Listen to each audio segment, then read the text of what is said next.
आंध्र प्रदेश कानून साज असेंबली के स्पीकर के तौर पर टी सीताराम को मुंतखब किया गया है। अबूरी स्पीकर एस अपला नायडू ने इंतखाब का ऐलान किया।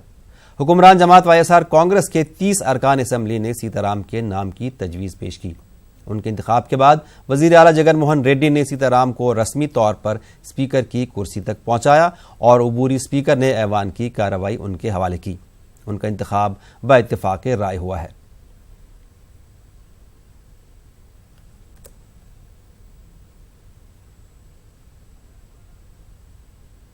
हिंदुस्तानी फजाइया के लापता तैयारे के मलबे के आसपास किसी भी शख्स के जिंदा होने की उम्मीद अब नहीं है। आज इस मामले की तफ्तीश कर रही टीम ने इस मामले पर अपनी रिपोर्ट पेश कर दी। आईटीबीपी और एयरफोर्स के अहम जराये ने यह खबर दी है। अरुणाचल प्रदेश के सियांग और शी योमी जिला की वादी और जंगलों की तफ्तीश के बाद ये रिपोर्ट सौंपी गई है। तैयारे का मलबा वादी सियांग में समुद्र की सतह से 12,000 फुट की ऊंचाई पर मिला था। 3 जून को यह तैयारा लापता हुआ था। यह तैयारा उड़ान भरने के तकरीबन 33 मिनट बाद ही लापता हो गया था।